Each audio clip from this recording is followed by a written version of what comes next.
Good afternoon. I hope you have a good lunch. किती लोकांना lunch नाही आवडला त्यांनी हात वर करा.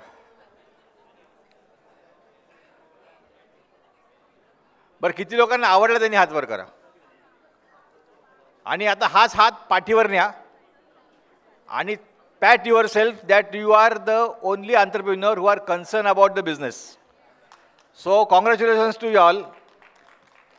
Even after a good lunch, you are all here, and next level of experience of networking and experience of sharing what BBNG is doing. We all know BBNG have the MOU with some institutions. This MOU are being done. Excuse me, can we have attention please? Dais, please, in front. We have already started the session. I welcome Deepak Karanjikar sir. Sir, एक felicitation तुम्हाला करायचं आहे. Shripad sir, एक felicitation तुम्हाला करायचं आहे. एकच minute फक्त घेईल तुमचं मी. Can we have a bouquet and product bouquet? Can we take camera here? आपल्यामध्ये एक उद्योजक उपस्थित आहेत आणि ते उद्योजक जे आहेत, Jagdish, can we take the camera here on the, तिथे जाऊ शकतो आपण. He is our entrepreneur. His name is Omkar Vaidya. He is from Chhatrapati Sambhajinagar chapter, and he is manufacturing and trading the medical equipments. So I heartily welcome him. I request Sripad sir, I request Uday Nirudkar ji, if he is available on the auditorium.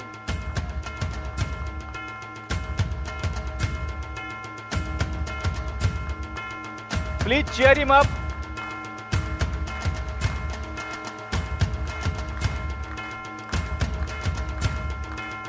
Udayji, आपले एक उद्योजक आहेत, त्यांचं felicitation आपल्याला करायचं आहे. यांची company आहे, त्याचं नाव आहे Omi's rehab devices. He is manufacturing the revise devices. So my request to you all, those who want to expand their business and want to establish as a new wing in healthcare marketing, healthcare device marketing, they can definitely meet Onkar and take the further discussions. So this is again different business module, and we are proud of you, Onkar. Thank you.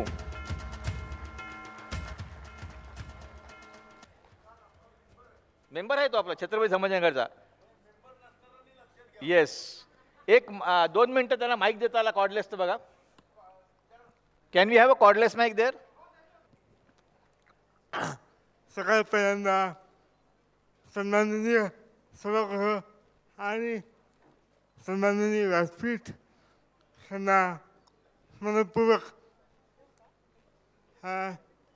प्रणाम, नमस्कार. आणि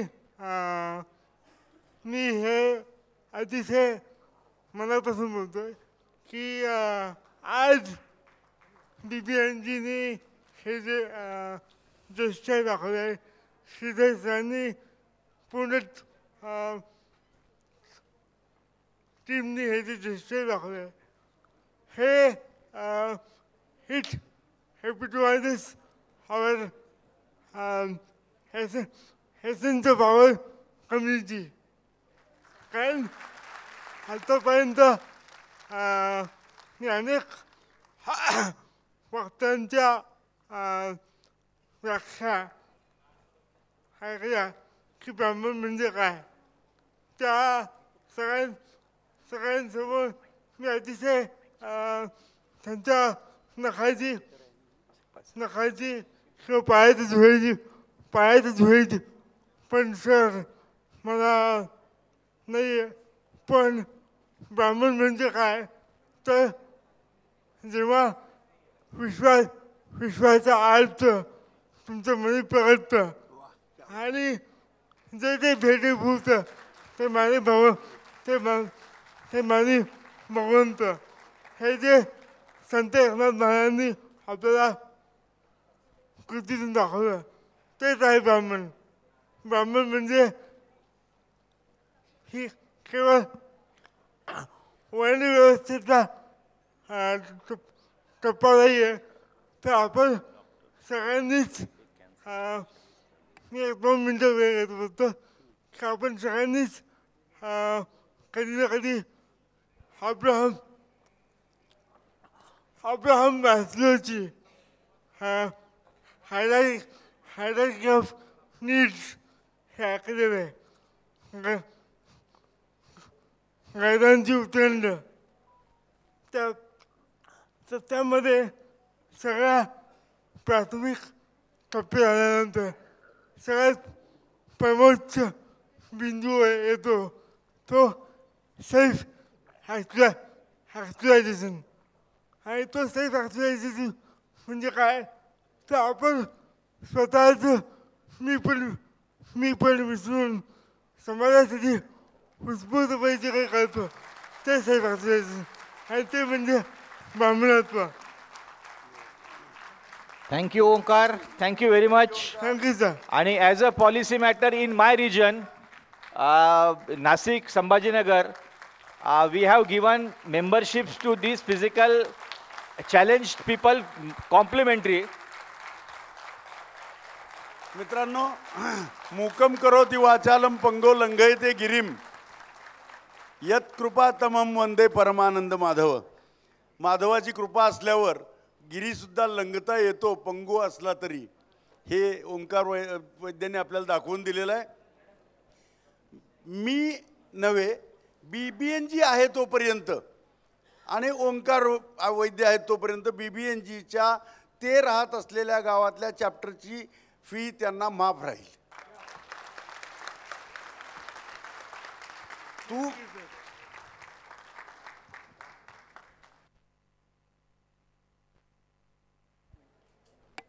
Hello, one and all. I hope you all are done with your lunch, and it was super sumptuous lunch. The coming session is about something that we just filled our tummy with. So when you are on the go, I'm trying to break the ice because you guys have filled your stomach and might be a little lazy. Sugar gets high. So I want to know, what is your comfort food? Would you answer? Wait, there is a little change. Sorry. We'll taking the MOU first. We are doing some MOUs. So I request Mr. Pradeep Peshkar to please be on stage. Pradeep sir. Please. Pradeep ji is a mentor, well-wisher of BBNG since long. We don't call him as a guest. He is a part of BBNG. He is on the MSME board, central government, since long as a member. He is also spokesperson of BJP, Maharashtra state. And more than all above, he is a true mentor of many entrepreneurs across India. So thank you, sir, for joining us. Today, I request Mukund Kulkarni sir, Vice President of BBNG, to be on the dais. I request Mukund sir to please felicitate Pradeep Peshkar sir.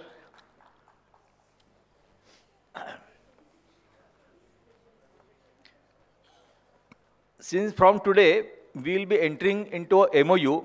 Pradeep Peshkar sir's concept was, he has started an MSME clinic.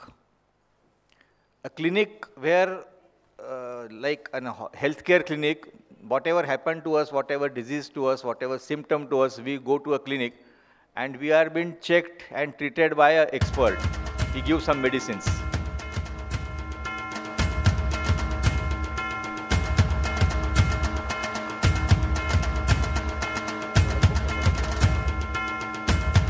So the MSME clinic is the brainchild of Pradeep Peshkar sir, and we are making an MOU with MSME clinic, BBNG and MSME clinic.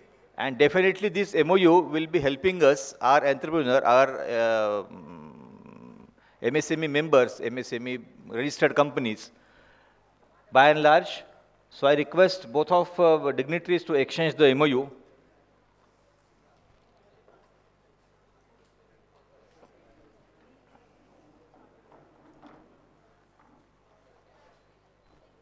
You can just exchange the MOU.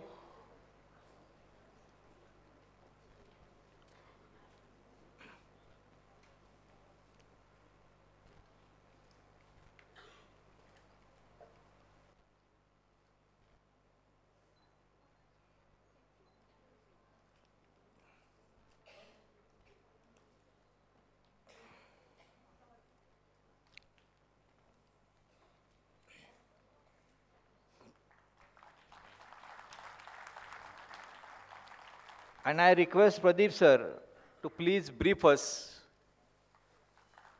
about the details of this MOU and how the BBNG entrepreneurs will be helped.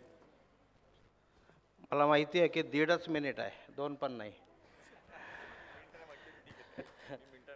नाही नाही, आपल्या नेहमीच्या सवयीप्रमाणे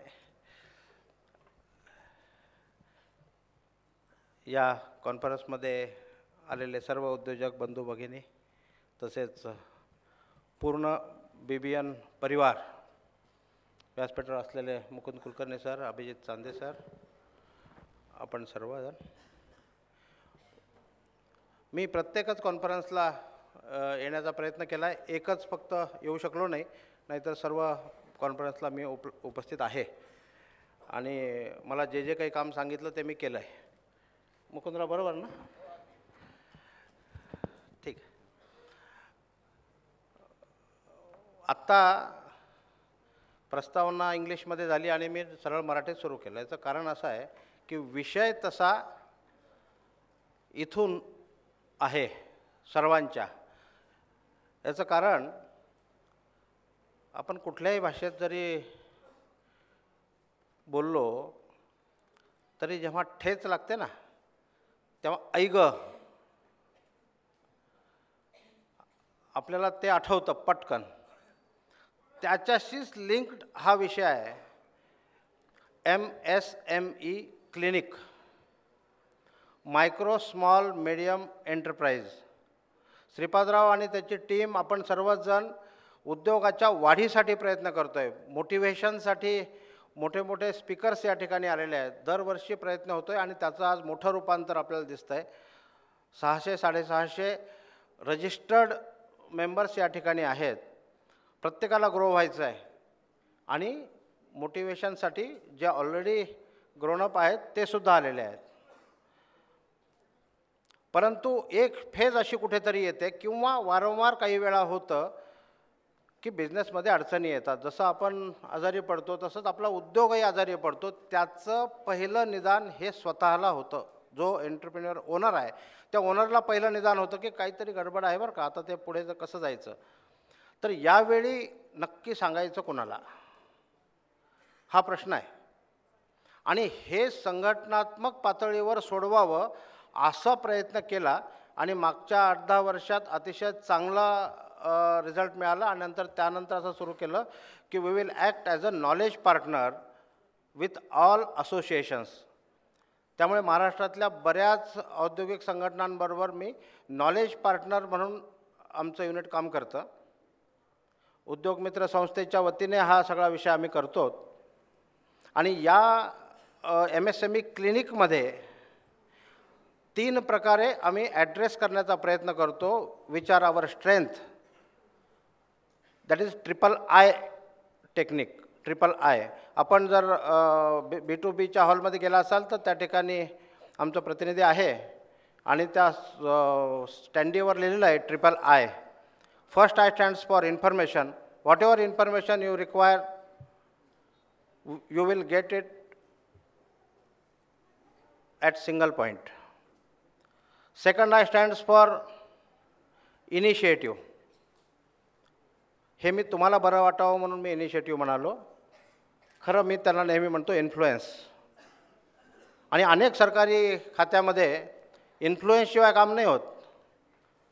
routine व्हावं अशी इच्छा आहे, परंतु माहिती असेल तर होऊ शकतं. माहिती असेल पण तरीही होत नसेल तर यू रिक्वायर इन्फ्लुएन्स, आणि ते तुम्हाला त्याच सिंगल पॉईंटला मिळेल. And third is intervention. माझी ओळख करून देताना सांगितलं की मी भारतीय जनता पार्टीचा प्रदेशातल्या टीममध्ये काम करतो. उद्योग आघाडीचा मागच्या 2 महिन्यापर्यंत महाराष्ट्राचा अध्यक्ष म्हणून काम केलं. आता गुड गव्हर्नन्सचा प्रमुख आहे. आमचे मार्गदर्शक साठे सर समोर बसलेले आहेत, देवधरजी आहेत, आणि त्यांच्यापर्यंत पोहोचून अधिकाऱ्यांच्या मार्फत इंटरव्हेन करण्याचं साधन आमच्याकडे आहे. त्यामुळे intervention is most important thing in this.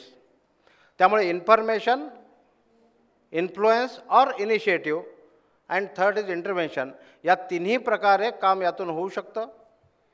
त्यामुळे कुठल्याही प्रकारचा ही जाहिरात नाही, ही हँडहोल्डिंग सर्व्हिस आहे.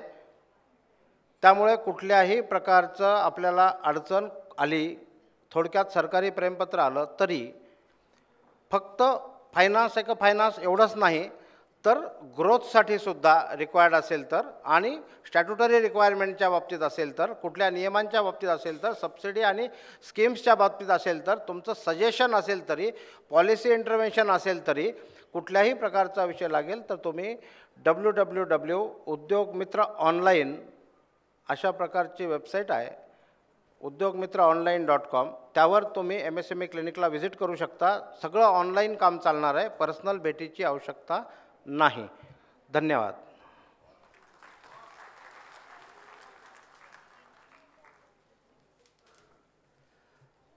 Thank you sir. आणि मला वाटतं की तुमच्या या सुविधेमुळे खूप उद्योजकांचा फायदा होईल.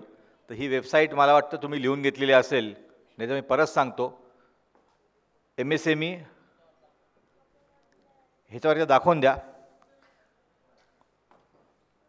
आणि I thank you both of you to be part of it. MSME हां, एकदा परत अनाऊन्स करा ना वेबसाईट. फक्त याच्यावर देतो ना, www udyogmitraonline.com.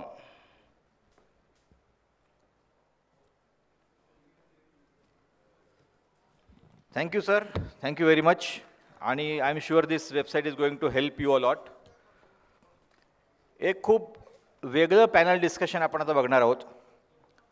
आणि ज्यांना आपण टी व्हीवर खूप मोठ्या मोठ्या नेत्यांना झुंजवताना बघितलं आहे, त्यांच्या झुंजी लावताना बघितलं आहे, आणि त्याच्यातनं काही समर्पक दर्शकांना जे मिळालेलं आहे, असे श्री उदयजी निरगुडकर आपल्याबरोबर आहेत. ते सध्या NHPC या संस्थेचे संचालक आहेत. मी त्यांना रिक्वेस्ट करतो की त्यांनी प्लीज स्टेजवर यावं.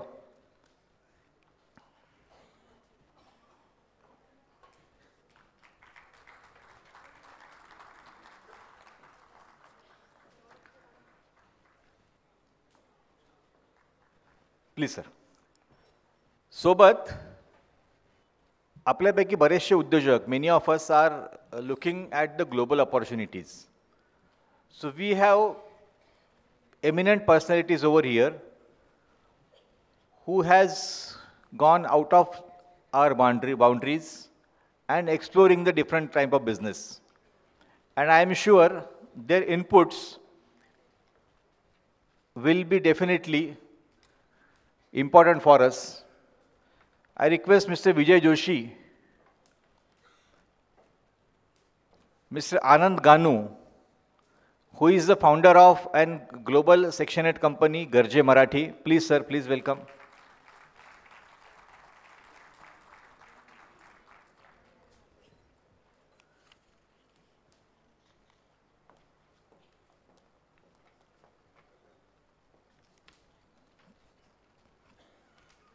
I request Sambhajinagar chapter head Shailesh Deshpande to please come, to please welcome first Uday Nirgudkarji.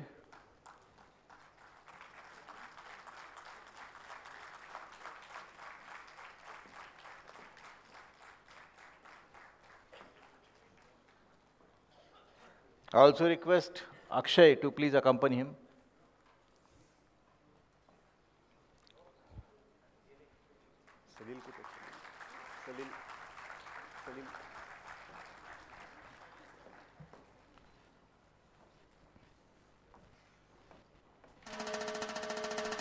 I request Shraddha to please welcome Vijay Doshi sir. Salil Kelkar if he is around.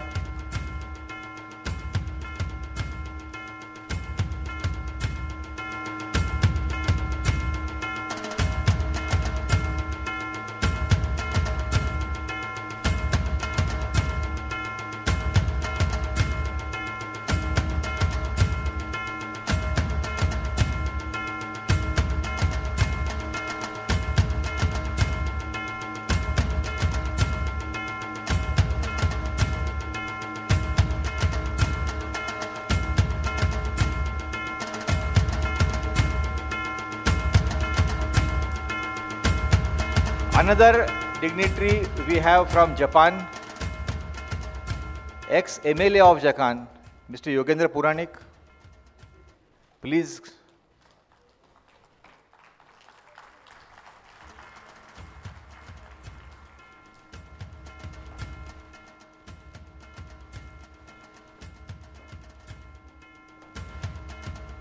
I request Madhavi Hatvarne to please welcome.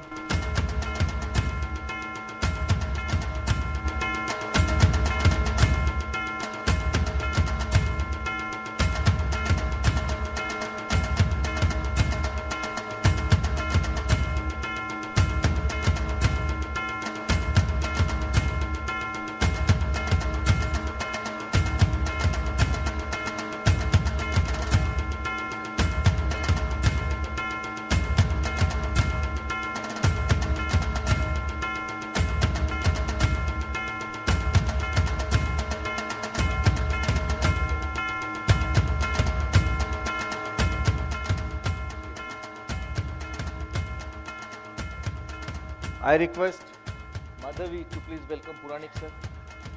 केलं ना? विजय सरांचा आहे. विजय sir.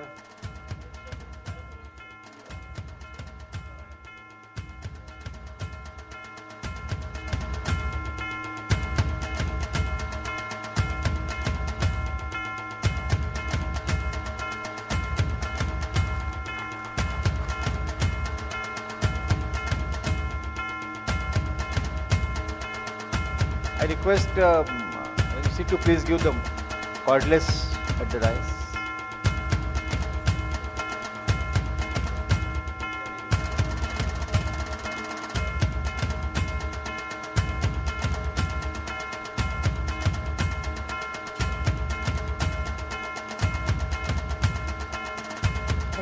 Now it's over to you, Uday sir.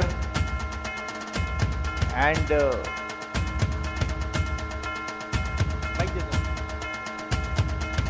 Cordless mics 2 आहेत sir.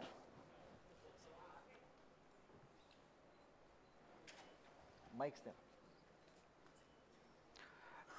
And I'm sure the next 25 minutes will be enlightened with Uday sir's. So over to Uday sir. नमस्कार. माझ्या बाजूला बसले ज्या महनीय व्यक्ती आहेत त्यांची ओळख करून देण्यात या 25 मिनिटातली काही मिनटं मी खर्च करणार नाही. याचं कारण मुलाखतीच्या दरम्यान त्यांची ओळख होईल. तरी देखील उजव्या बाजूला आहेत ते विजय जोशी. त्यांचं नाव पहिल्यांदा घ्यायचं कारण ते आमच्या ठाण्याचे आहेत. आनंद गानू गरजे महाराष्ट्रामुळे जे संपूर्ण भारताला आणि भारताबाहेर परिचित आहेत असं व्यक्तिमत्व आणि ज्यांच्या कुडत्याचा आणि जॅकेटचा रंग 2024च्या भारताच्या राजकीय रंगाशी साधर्म्य साधतो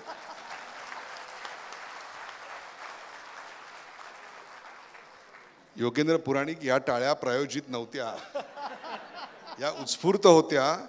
त्यामुळे इथून जर जपानला काही घेऊन जाणार असाल होऊ द्या अजून तर 2024चा निकाल काय आहे तो या टाळ्यांनी दाखवलेला आहे. आपण सुरुवात एक एक प्रश्नापासून करूया आणि ती म्हणजे सुरुवात पहिल्यांदा विजय जोशी यांच्यापासून. विजय जोशी यांचा मूळ व्यवसाय हा ते उत्तम दर्जाचे रस्ते बांधतात ज्या रस्त्यावर कधीही खड्डा पडत नाही. आता हे तुम्हाला स्वप्न वाटेल, हे तुम्हाला असत्य वाटेल आणि कमीत कमी वेळात टाकाऊ मळीपासून स्टील उद्योगातल्या की जी फेकून द्यायला लागते त्याच्यापासून हा माणूस रस्ते बांधतो. ऑस्ट्रेलियातले बहुतांश रस्ते या ब्राह्मण मराठी माणसांनी बांधलेले आहेत, ज्याच्यावर एकही खड्डा गेले अनेक वर्ष पडलेला नाही. आणि म्हणून ऑस्ट्रेलियातला सर्वोच्च नागरी सन्मान मिळवणारी 2 भारतीय माणसं आहेत. त्यातले एक विजय जोशी आणि त्या पुरस्काराचं नाव आहे ऑर्डर ऑफ ऑस्ट्रेलिया आणि त्याचे दुसरे मानकरी सचिन तेंडुलकर. नाव you know what this man is all about. मला खरं सांगा, खड्ड्याविना रस्ते बांधता येतात का हो? हा सूर्य, हा जयद्रथ हा सिडनीमध्ये तरी केलेला आहे. आणि ऑस्ट्रेलियामध्येच असं नव्हे तर हे स्किल जॅपनीज गव्हर्मेंटनी म्हणजे यांच्या सरकारने देखील मान्य केलं होतं. आणि म्हणून मी 95 ते 97 हे 2 वर्ष जपानमध्ये जॅपनीज गव्हर्मेंटचा ॲडवायझर रस्ते बांधण्यासाठी होतो.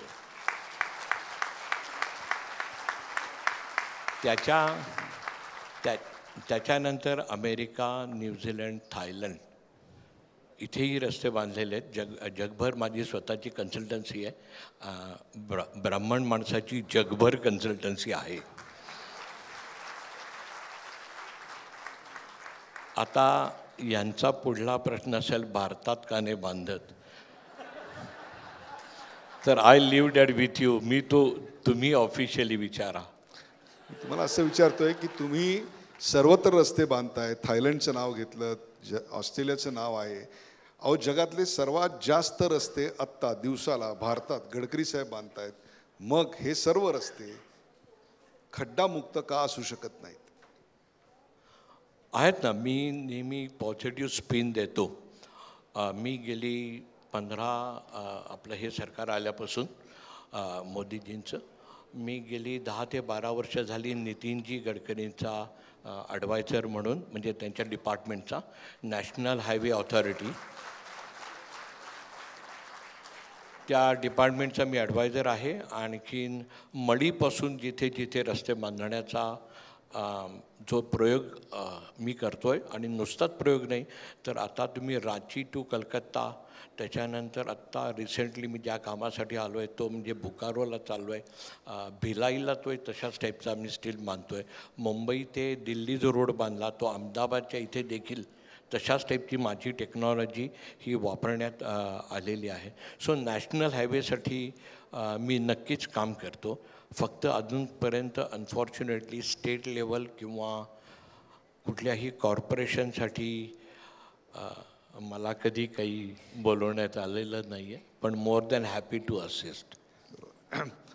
सिमेंटचे रस्ते असावेत की टार रोड असावेत?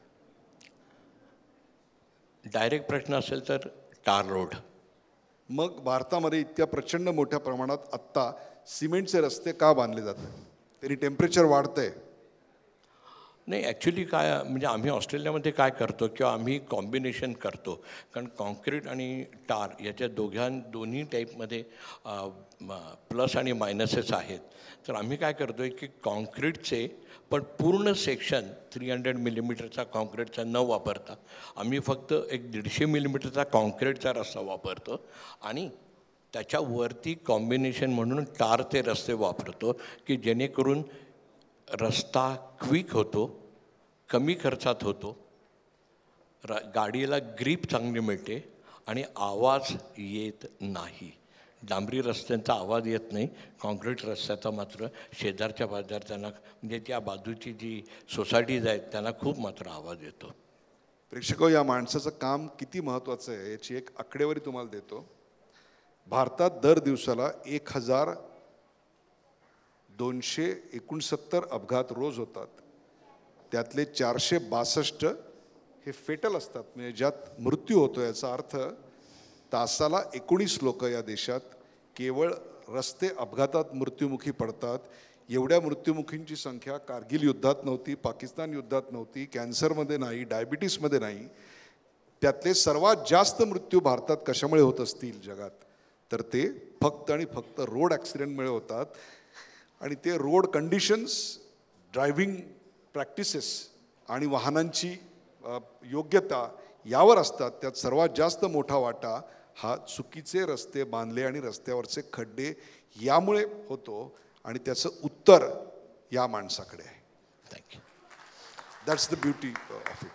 एक तुमच्याकडे एक शेवटचा प्रश्न घेऊन नंतर मी येणारच आहे तुमच्याकडे, पण एक असा प्रश्न येतो की राजकारणी मग अशा प्रकारचे रस्ते बांधायला, कंत्राटदार अशा प्रकारचे रस्ते बांधायला उत्सुक का नसतात? मी जगभर रस्ते बांधतो तेव्हा मी तिकडे काय करतो हे मी नक्की शेअर करीन.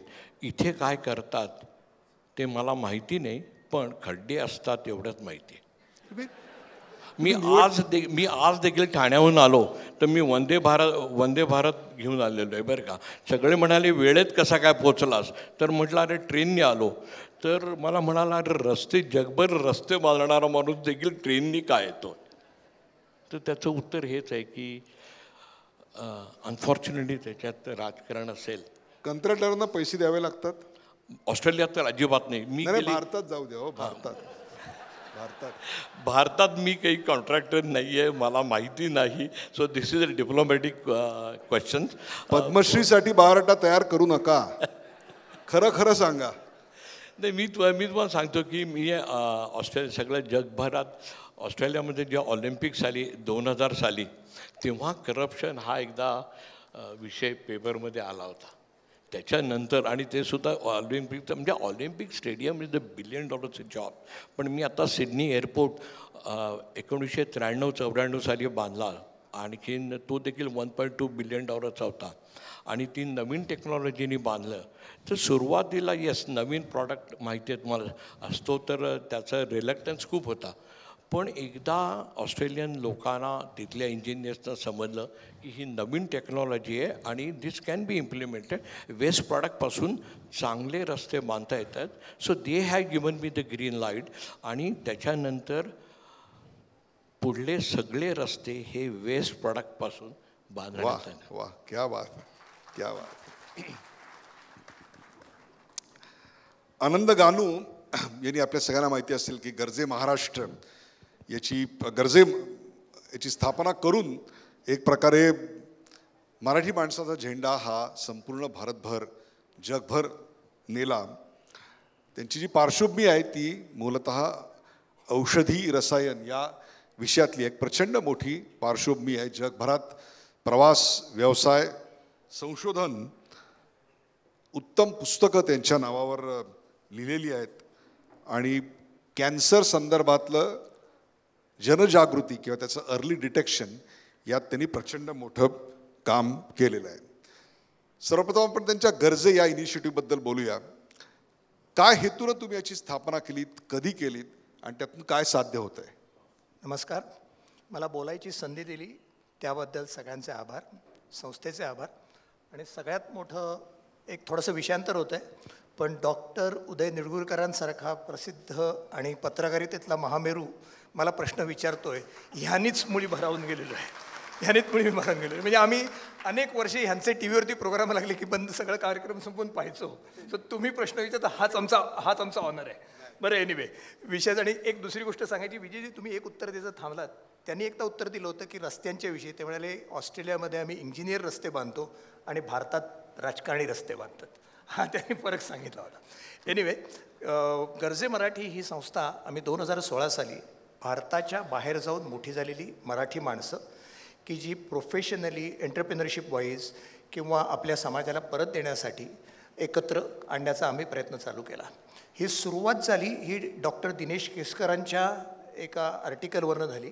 डॉक्टर दिनेश केसकर किती जणांना माहिती आहे माहीत नाही, पण बोईंगचे Boeingचे, व्हाईस प्रेसिडेंट. yeah. पण मी आणि माझी मिसेस आम्ही स्वतःला समजायचो की वी आर वेल रेड. त्यांचं वाचनात आल्यावरती कळलं की अमळनेरसारख्या जागी राहून गरिबी स्थितीत मग थोडे बडोद्याला पण शिकले. मून लँडिंग 71 साली पाहिल्यावरती मला कधीतरी आर्मस्ट्रॉंगच्या हाताखाली PhD करायला मिळाली पाहिजे ह्या ध्येयाने जो माणूस अमेरिकेला गेला, त्यांनी आर्मस्ट्रॉंगच्या हाताखाली PhD केली आणि बोईंगसारख्या कंपनीमध्ये करोडो रुपयाचे डील्स करत जगभर फिरतो की ज्यांना रिसीव करायला छोटे छोटे देश राष्ट्राध्यक्ष एअरपोर्टवरती येतात आणि अशा माणसाविषयी आपल्याला माहिती नाही. हे खरोखर दुःख वाटलं. Then we started searching.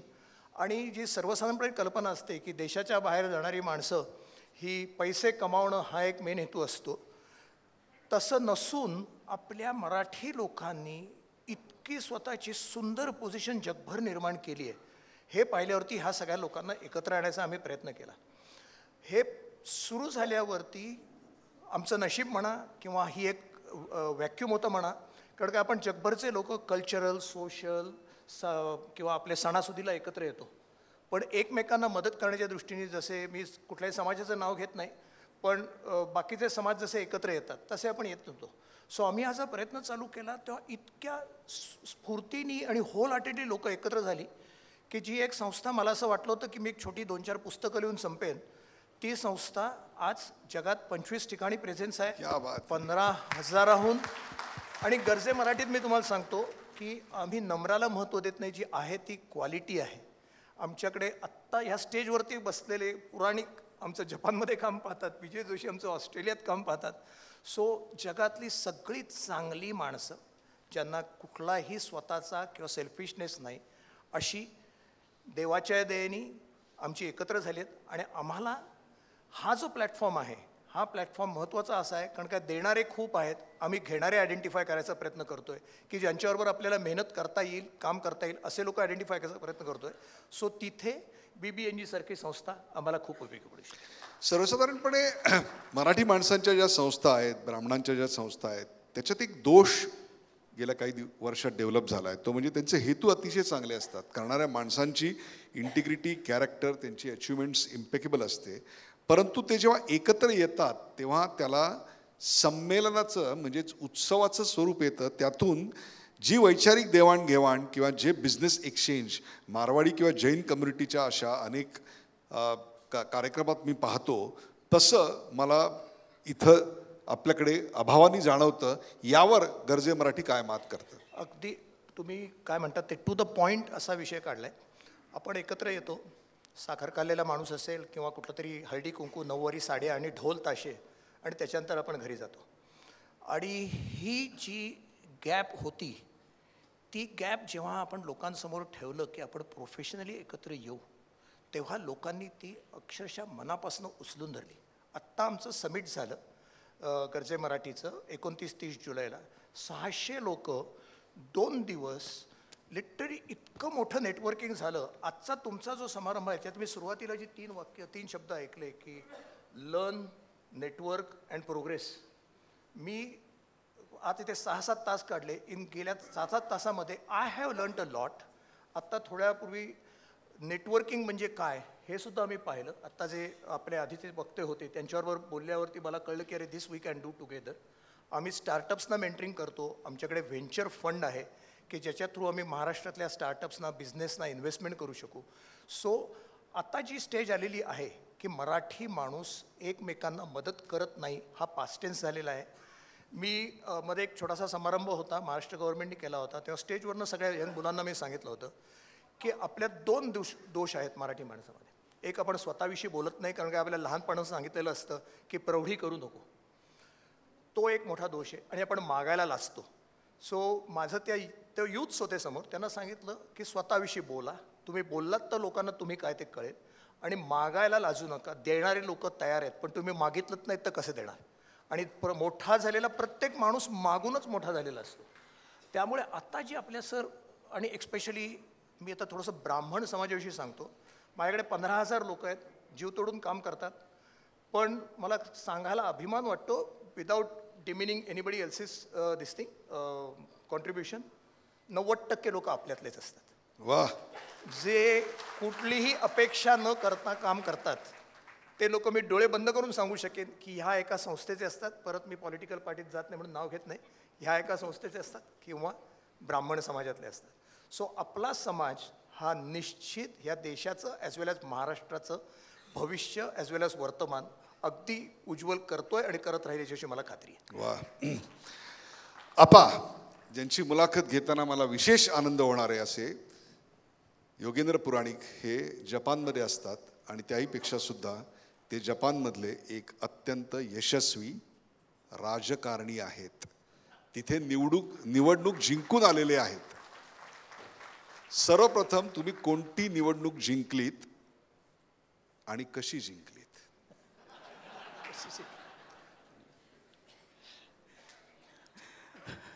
सर्वप्रथम आज मला इथे बोलण्याची संधी दिली त्याबद्दल BBGNचे आभार, BBNGचे आभार आणि आपण सगळ्यांचे आभार. कारण मला माहिती आहे की माझ्यापेक्षा जास्त काम केलेली मंडळी इथे आपल्यामध्ये बसलेली आहेत, पण एक जपानचा शिक्का आणि एक राजनीतीचा शिक्का इथं लागल्यामुळे बाकी सगळं कार्य छोटं झालं तेवढं मोठं झालं आहे. आणि माझा हा जो आजचा भगवा रंग आहे तो आपल्या भगव्याचा जो शिवाजी महाराजांनी फिरवला त्याचा आहे, बाकी पार्टीशी काही संबंध नाही आहे. नाही, तुम्ही ज्यांचं नाव घेतलं ते त्यांचे हा प्रॉब्लेम आहे. तर जपानमधला प्रवास तसा 25 वर्षांपूर्वी सुरू झाला. मी 1997 साली पहिले विद्यार्थी म्हणून जपानला गेलो, शिष्यवृत्ती मिळाली आणि मग 2001 सालापासून स्थायिक झालो. 2001 ते 2005 मला माझ्या मुलाचाही 2002 साली जन्म झाला आणि मला असं जाणीव झाली की परदेशात जाऊन नोकरी करणं म्हणजे फक्त यश आणि पैसा नाही आहे, तर त्याच्यामध्ये भयंकर अडथळे पण खूप आहेत. आणि मला खूप उत्कृष्ट जपानी बोलता येत होतं, तरी मला खूप अडथळे यायचे. जपान एक असा देश आहे की जिथे जपानीच्या व्यतिरिक्त दुसरी भाषा वापरलीच जात नाही. तुम्ही हॉस्पिटलमध्ये जा, तुम्ही सरकारी ऑफिसमध्ये जा, पालिकेमध्ये जा, सगळीकडे तसंच आहे. तर 2005 सालापासनं मी लोकांना मदत करायला सुरू केली. मी लेख लिहायला सुरू केले, ग्रुप्स फॉर्म केले, तिकडे दिवाळी वगैरेचे सण तयार केले. असं काहीच होत नव्हतं जपानमध्ये. तर ते करता करता त्या अनुषंगाने असं लक्षात आलं की आपण फक्त आपल्याच समाजात हे काम करत राहिलो तर फार छोटे बदल घडत आहेत.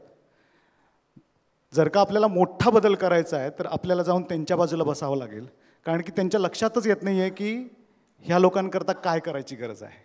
आणि ह्या लोकांकरता काय केलं तर ह्यांचं, आणि आता मी जपानमध्ये होतो तर ह्यांचं आणि जपान्यातलं जे अंतर आहे ते कसं भरता येईल ते जपानी राजकारण्यांना तर कळतच नव्हतं आणि ते तिथल्या संसदेमध्ये त्याच्यावर बोलणीच होत नव्हती.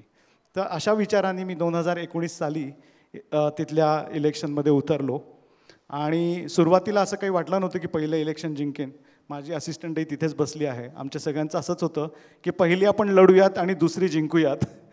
पण कॅम्पेन सुरू झालं.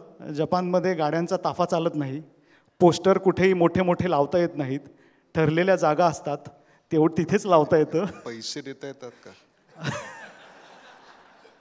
पैसे पण नाही आणि टिंगटॉंग पण नाही, काहीच देता येत नाही. मग जिंकलात कसे? तर जपानमध्ये असं आहे की गाड्यांचा ताफा चालत नाही आणि सगळं कॅम्पेन स्वतःहून करायचं असतं. तर सकाळी 5ला उठायचो, रेल्वे स्थानकावर उभं राहायचो, कारण रेल्वे तिकडं खूप वापरतात लोक, गाड्या कमी वापरतात. तर रेल्वे स्थानकावर सकाळी 5 ते 7:30 उभं राहायचो. त्यावेळेला मी बँकेमध्ये डिरेक्टर होतो, खूपच सिनियर पोझिशन होती, 5-5 डिपार्टमेंट माझ्या खाली होते.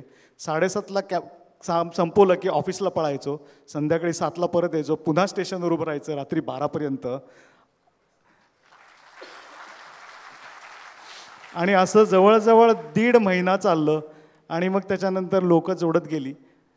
तर 2005 पासून जे समाजकार्य सुरू केलं होतं त्यातनं पण लोकांच्या ओळखी वाढल्या, जरा टीव्हीवर पेपरवर यायला लागलो. समाजकार्य म्हणजे काय, दहीहंडी केलीत का, काय केलं काय? आमच्याकडे समाजकार्य म्हणजे दहीहंडी, नवरात्र, गणेशोत्सव किंवा 10वीच्या परीक्षांच्या बाहेर ओंगळवाणे बोर्ड, जो स्वतः 10वी पास नाही तो 10वी पास झाल्यांसाठी शुभेच्छा लिहितो, तसं काही केलं? काय केलं काय? समाजकार्य म्हणजे काय केलं? खरं हंडी पण नाही फोडली आणि दही पण नाही खाल्लं.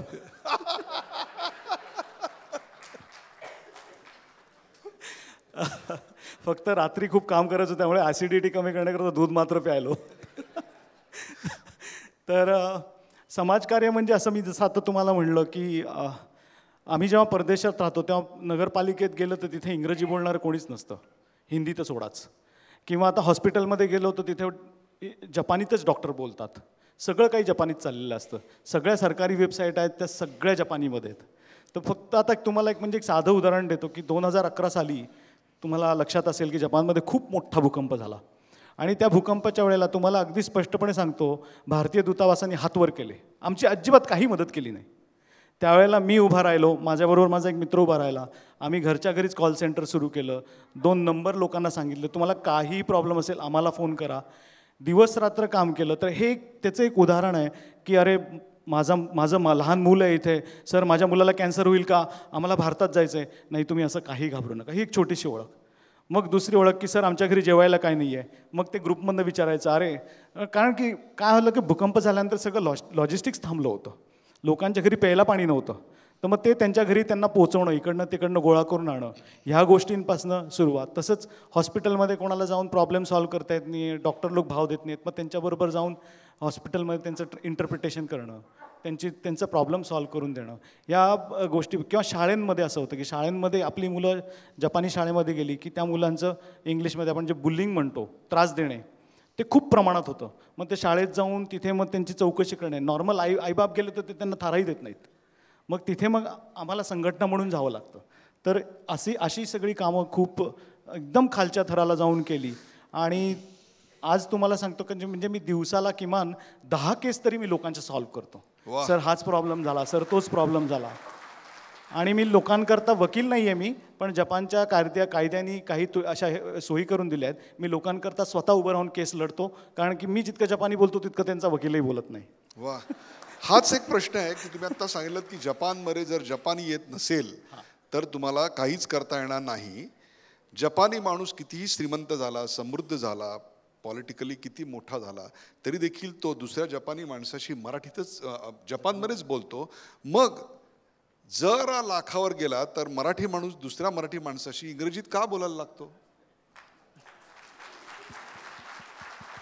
त्याला का लाज वाटते आपल्या मातृभाषेची?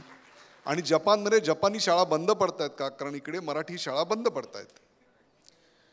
नाही, जपानी लोकांना खरं त्यांचं जे काही दुसऱ्या महायुद्धात घडलं त्यानंतर जाणीवेपूर्वक जपानी सरकारनी दुसऱ्या कोणत्या भाषेचा शिरकावच होऊ दिला नाही आहे. वा. जपानी शिक्षण हे हायस्कूलपर्यंत पूर्णपणे जपानीमध्ये होतं आणि त्यानंतर पुढे कॉलेजमध्ये सुद्धा. त्यामुळे जपानमध्ये जाऊन इंग्रजी बोलणारी लोकं फार तुटकी असतात. आणि सर्वात मोठा मुद्दा म्हणजे की जपानमध्ये स्टेशनची नावं, बसस्टॉपची नावं, एअरपोर्टचं सुद्धा नाव हे 2002 सालपर्यंत इंग्रजीमध्ये सुद्धा लिहिलेलं नव्हते. जेव्हा पहिला फुटबॉल वर्ल्ड कप झाला तेव्हा आता पाहुणे येतील म्हणून त्यांनी पहिल्यांदा इंग्रजीमध्ये तिथे स्टेशनची नावं लिहिली. हा मला फारच एक मोठा धक्कादायक माझ्याकरता हा विषय होता की स्वतःच्या भाषेवर अख्खा देश उभा करता येतो आणि त्यांनी त्या मानाने ते जोडून ठेवलं आहे. आपल्याकडे काय होतं आहे, दुसऱ्या भाषा आल्यामुळे आपल्याकडे फालतू ज्ञान पण खूप येतं आहे. तर ते फालतू ज्ञान नसतं आलं म्हणजे आता मी ही माझी जीवणी आली आहे तर मी ह्याच्यामध्ये मी आता 1994-95 पर्यंत जो भारत मी पाहिला की जेव्हा खूप खूप इंग्रजी वगैरे नव्हतं आणि आपण होतो, आपण परकीय झालेलं नव्हतो, तर त्या काळचा वेळेसचा भारत मी ह्याच्यामध्ये लिहिला आहे. आता युनायटेड नेशन्स म्हणतं की SDGs, पण ते SDGs आणि स्वच्छ भारत तर आपण सगळ्यांनी पाहिलं आहे की माझ्या वयाच्या लोकांनी. तर तो आपल्याला खरं दुसऱ्यांकडनं शिकायची गरज नाही आहे. सॉरी, विषय भरकटला.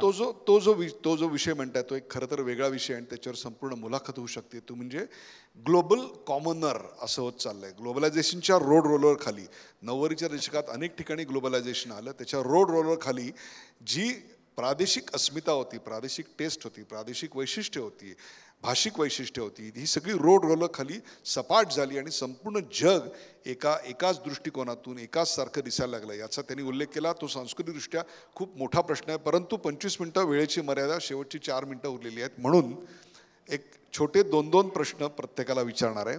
सुरुवात विजय जोशी यांच्यापासून करूया. कारण बराच काळ परदेशी राहिल्यानंतर भारताविषयीची एक तुच्छता मनामध्ये येते किंवा एक मायेची ओढ पण लागते. ह्या दोन्ही भावना आपण बाजूला सारूया. असं म्हटलं जातं की गेल्या 10 वर्षात भारत खूप बदलला. खरं सांगा, तिकडून पाहताना भारत कसा वाटतो तुम्हाला आणि तिकडच्या ऑस्ट्रेलियन लोकांनाही?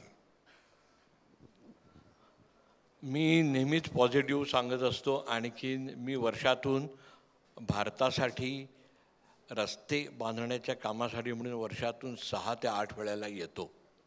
आणि आणखीन एक सांगायला आवर्जून सांगतो, अजूनपर्यंत म्हणजे गेल्या 10 ते 12 वर्षात 50 ते 60 वेळेला मी आलो आहे.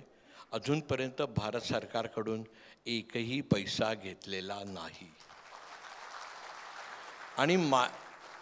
आणि बरेच जण असे आहेत, म्हणजे आम्ही जेव्हा गर्दे मराठीचं जेव्हा काम करतो तर तेव्हा आमचं तर टार्गेट आहे की 1% ऑफ द महाराष्ट्राचं GDP हे आम्ही देण्याचा, NRI जे लोक आहेत आम्ही परदेशातनं, ते आपण आपल्या देशासाठी, कारण मी इथे लहानाचा मोठा झालेलो आहे. सो ऑब्व्हियसली नाळ इथेच आहे. आता येस, भाषेसाठी आम्ही झगडतो थोडंफार, हे जसं म्हणतात तसं त्याप्रमाणे, पण आवर्जून इथे येतो. हातभार खारीचा वाटा उचलण्याचा आम्ही सगळेच प्रयत्न करत असतो. वंदे भारत ट्रेन अतिशय उत्तम, टेक्नॉलॉजी अतिशय उत्तम, मात्र कधी कधी जाणवतं की ॲटिट्यूड मात्र ना तसाच राहिला आहे. तो we still need to be improved, to be frank. Anandrao काय सांगाल? या तोच प्रश्न की आपण परदेशातून अनेकदा व्यवसाय केलेत, परदेशात अनेक काळ आपण राहिलेला आहात, तिथून भारत कसा दिसतो तुम्हाला आणि परदेशीय माणसांना? खरोखरच मागच्या 10 वर्षात भारत बदलला असं म्हटलं जातं, तो खरोखरच बदलला आहे का? प्रचंड फरक आहे, पॉझिटिव्ह फरक आहे. आपल्याकडे मी जर्मनी, UK, USA, ऑस्ट्रेलिया सगळीकडे यासाठी फिरतो आमच्या कामासाठी. आपल्याकडे पाहण्याचा दृष्टिकोन गेल्या 8-10 वर्षामध्ये अतिशय पॉझिटिव्ह आहे. आपल्या टेक्नॉलॉजिकल स्ट्रेंथविषयी, आपल्या यूथ्सविषयी लोकांना प्रचंड आदर आहे. जर काय निगेटिव्ह असेल तर people are still very sceptical in doing business with India. त्याला कारण असं आहे की आपलेच लोक, आणि ते खरं आहे काही प्रमाणात, आपले रेट टेपिझम असेल आणि कितीही जरी आपल्या जे आपले लीडर्स आहेत ज्यांना आपल्या सगळ्यांना आदर आहे मोदीजींविषयी, त्यांनी कितीही म्हटलं तरीसुद्धा अजून पेपर हलणं ह्याला त्रास होतो. पण त्यांच्याकडे फेसबुक असेल, मायक्रोसॉफ्ट असेल, गुगल असेल, ह्या सगळ्या कंपन्या, टॉप कंपन्या प्रॅक्टिकली भारतीय माणूसच कंट्रोल करतो आहे. त्यामुळे आपलाही स्ट्रेंथ ही जगाने ॲक्सेप्ट केलेली आहे. आपल्याला जर काय बदलायचं असेल आत्ता तर ईज ऑफ बिझनेस आणि थोडीशी जी आपल्याला लहानपणापासून जे 19-20ची सवय लागली ना, त्या 19-20मध्ये होता होता ती डिसऑनेस्टीमध्ये कन्वर्ट होते. सो आपण जर आपल्या स्टेटमेंटवरती जर ऑनेस्ट राहिलो तर literally people are looking towards India as an partner in industry as well as in business. आणि फरक तर निश्चित आहे.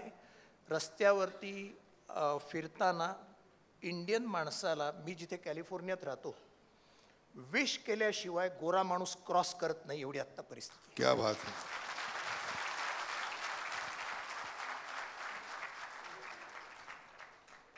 तोच प्रश्न जपानमधून भारत कसा दिसतो तुम्हाला आणि जपानी माणसाला?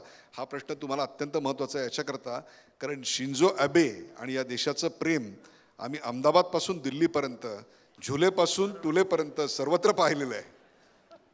दुर्दैवाने त्या अबेंची हत्या झाली. आता शेवटची बोलायची संधी मला दिली आहे, त्यामुळे मी काय आता लवकर माईक ठेवणार नाही आहे. सर, ह्याला आपल्याला खूप वेगवेगळ्या पैलूंनी ॲक्च्युली बघावं लागेल, पण मी थोडक्यात उत्तर द्यायचा प्रयत्न करतो. खरं म्हणजे मी फक्त जपानशी सीमित ठेवतो. मी तसं जगभर खूप फिरलो आहे, पण मी आत्ता उत्तर माझं फक्त जपानशी सीमित ठेवतो.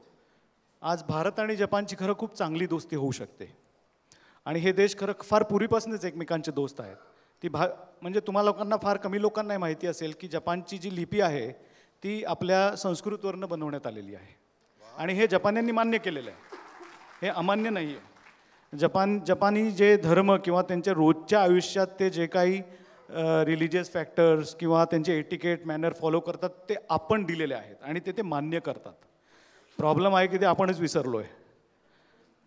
तर पण जपान आणि भारतामध्ये जी मैत्री जी घडली पाहिजे ती घडत नाही आहे, आणि त्याच्याकरता खरं प्रॉब्लेम आहे की आता जसं हे म्हणाले की आपल्याकडे ती पॉलिटिकल विल दिसत नाही आहे, किंवा ओव्हरऑल आपलीच विल दिसत नाही आहे.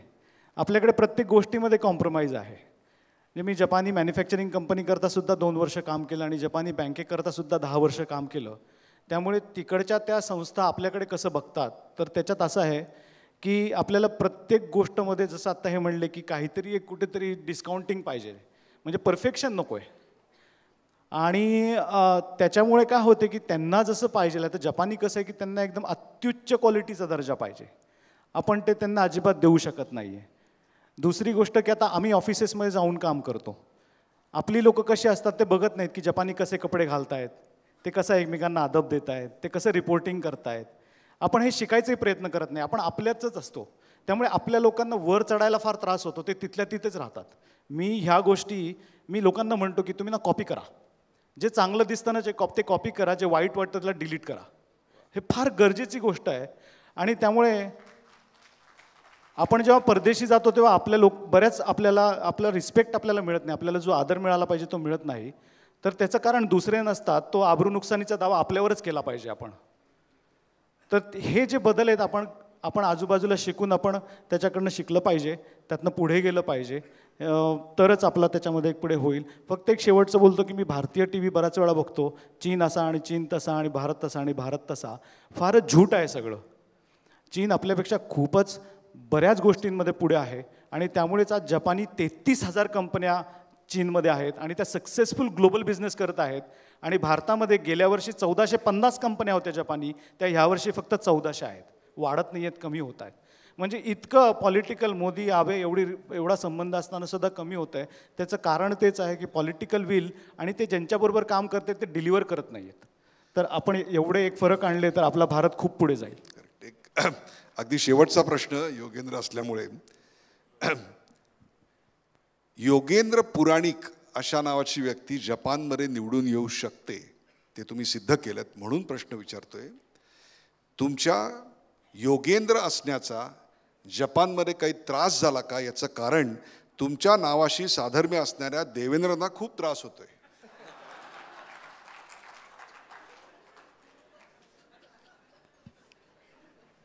मोर्चे नाही आले कुठले?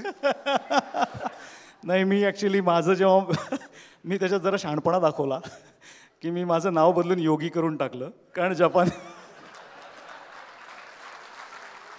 जपानीमध्ये योगेंद्राचा उच्चार करायला खूप त्रास होतो. ॲक्च्युली त्यांच्या लिपीमध्ये तेवढे पूर्ण स्वर नाही आहेत.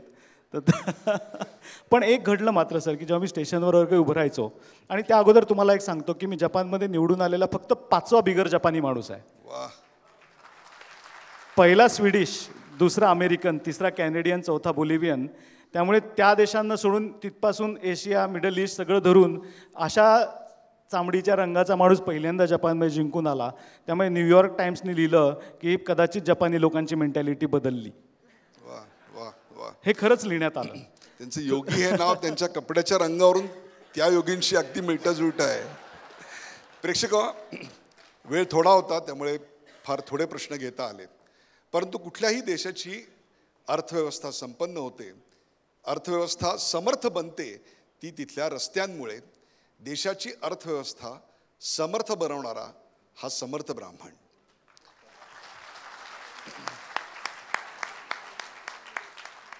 आपली समृद्धी जगभर मांडणारा आणि जगातली समृद्धी आपल्याकडे आणून इथे दाखवणारा आणि समृद्धीची कास धरणारा हा समृद्ध ब्राह्मण.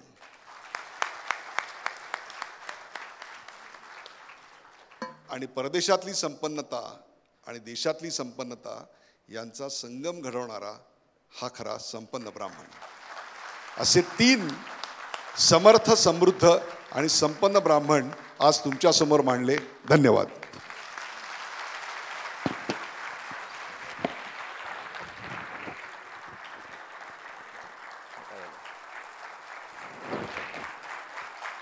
Thank you sir, thank you. It was wonderful panel आणि रोखठोक आणि सुंदर इंटरव्ह्यू एकदम. आपण 2च मिनटं स्टेजवर राहावं. मी विनंती करतो श्रीपाद कुलकर्णी सरांना, त्यांनी प्लीज स्टेजवर यावं. जसं मगाशी आपण एक MSMEचा MOU केला, तसा दुसरा MOU हा BBNGचा we are doing with Garje Marathi. So I request Anand Ganu sir and Shripad Kulkarni sir to exchange the MOUs.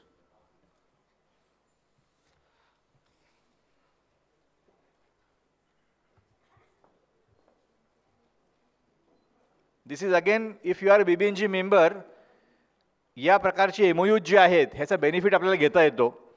So you need to have a membership of any chapter, any cities in Maharashtra, across Maharashtra. So a member can avail these all benefits which is offered by the MOU partners.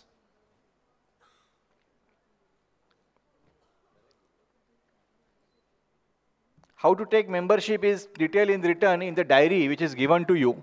So you can go through it.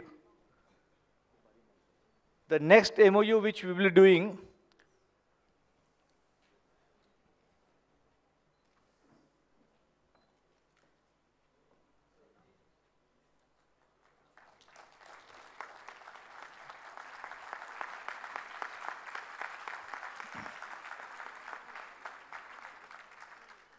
the next MOU for financial assistance we are doing with a leading cooperative society, Vijay Nagri Sahakari Patsanstha.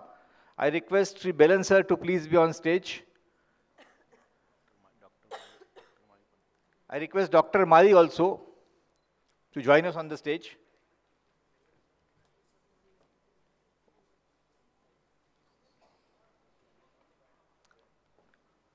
I request our Joint Secretary Admin, Mahesh Deshpande sir,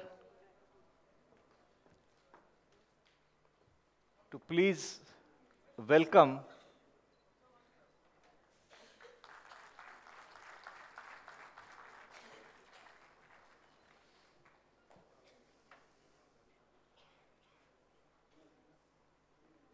sir, please एक 5 मिनिटं बघता.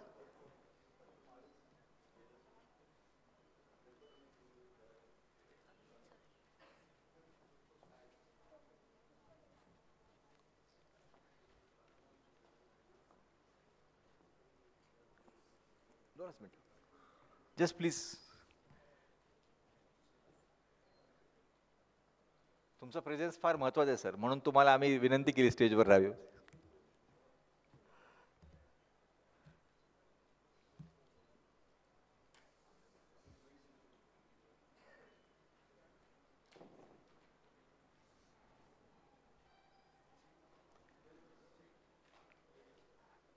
After this MOU, the MOU ची माहिती 2च मिनिटं आपल्याला मिळेल की गर्जे मराठीचा MOU कुठल्या स्वरूपाचा आहे आणि विजय नागरीचा कुठल्या स्वरूपाचा आहे. एक दुपारी मला जेवताना 2 गोष्टी सरांनी सांगितल्या आणि त्याच्यावर घाईघाईमध्ये आम्ही एक अर्जंटमध्ये काम केलंय. Sir, with your permission should I announce? Shripad sir.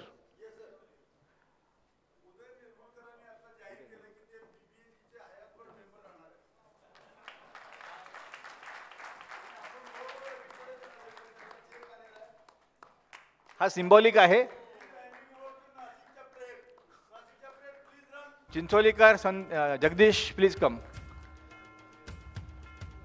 So if you want to connect with these kind of people, be a BBNGian. आणि हे दुपारी घाईघाईमध्ये केलेलं काम आहे. सर, होऊ शकतं एखादी स्पेलिंग चुकली असेल त्याच्यामध्ये. आणि पाठोपाठ दुसरा एक चेक सर तुम्हाला रिसीव्ह करायचा आहे. I request Pradeep Peshkar sir to please come on the stage.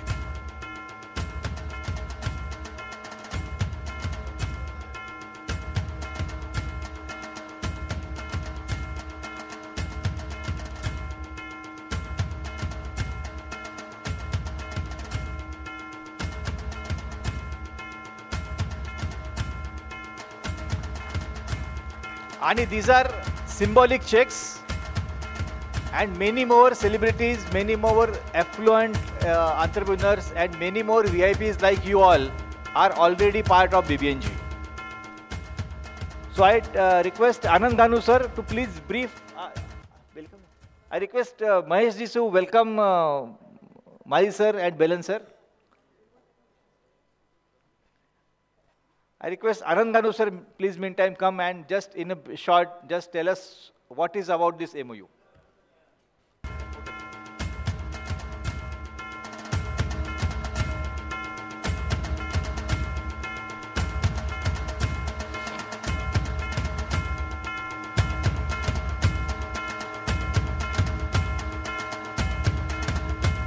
Ganu sir.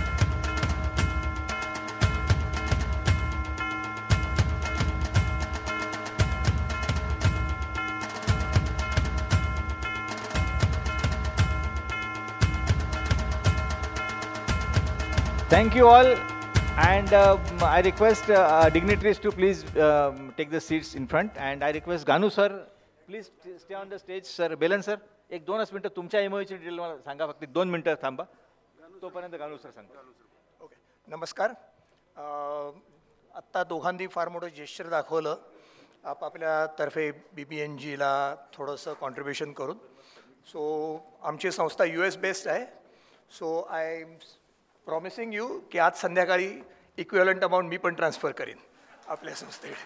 So म्हणजे खरोखर आनंद झाला तुम्हाला सगळ्यांना भेटून आणि हे काम पाहून. जर ऑनेस्टली सांगायचं असेल, एवढ्या मोठ्या मॅग्निट्यूडचं आणि एवढी आपुलकीतेने आणि इन्व्हॉल्ड होऊन इतकी लोक जमा होतील अशी मला कल्पना नव्हती. दिस इज रिअली ओव्हरवेल्मिंग. आम्ही गेल्या 2 दिवसामध्ये जो इथे आलो आहे खूप शिकलो आणि तुमच्याबरोबर काम करायची खूप इच्छा पण आहे आणि आपण निश्चित करू. हा जो MOU केला त्याच्यामधला जो मेन पार्ट आहे तो मी सांगतो की गरजे मराठीचा मेन हेतू असतो की एंटरप्रेनर्सना मदत करणं. सो आपल्यातले जे कोणी स्टार्टअप्स असतील, जे कोणी एंटरप्रेनर असतील, त्यांना सिलिकॉन व्हॅलीच्या इन्व्हेस्टरशी भेटवून देण्याची जबाबदारी मी निश्चित घेईन. आणि आमच्याकडे एक व्हेंचर कॅटलिस्ट नावाचा फंड आहे. 140 हाय नेटवर्थ मराठी लोक त्याच्यामध्ये एकत्र झालेले आहेत. सो कुठल्याही स्टार्टअपला फ्रॉम आयडिएशन टू इन्व्हेस्टर अशी ह्या जर्नीमध्ये आम्ही 101% मदत करू. लास्ट बट नॉट लिस्ट, गरजे मराठीनी गेल्या वर्षी 29-30 जुलैला जसं एक वैश्विक समिट केलं होतं, तसंच समिट यावर्षी न्यूयॉर्कला 10 आणि 11 ऑगस्टला आम्ही करणार आहोत. जगभरून various entrepreneurs, professional, nearly more than 1000 people will gather.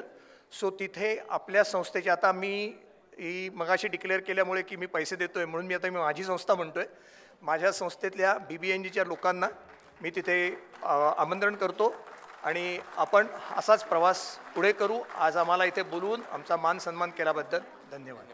नमस्कार.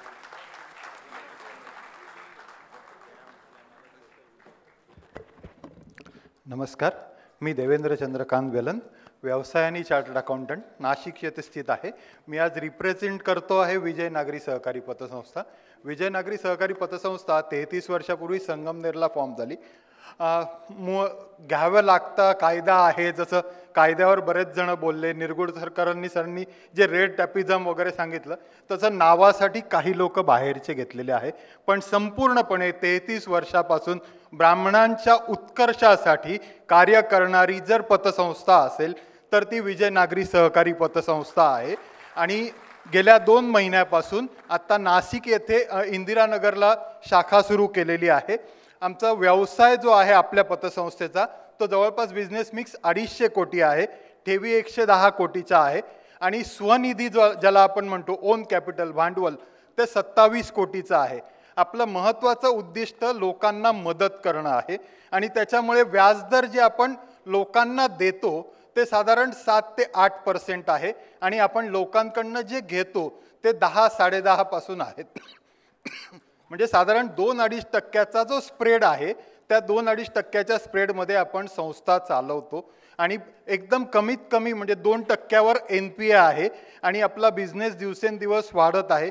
आणि सामाजिक बांधिलकी म्हणून आत्तापर्यंत आपण बऱ्याच ठिकाणी मदतही करतो, इथनं पुढेही केलेली आहे. आणि आत्ता श्रीपाद सरांना कमिटमेंट जी होती त्याच्याप्रमाणे आपण ब्राह्मण उद्योजकांचे आर्थिक प्रॉब्लेम जे काय आहे, म्हणजे जसं पेशकार सरांनी म्हटलं की आमचं क्लिनिक आहे, त्या क्लिनिकचा एक पार्ट आपण म्हणूयात की आमची संस्था त्याचा पार्ट होऊ शकते आहे.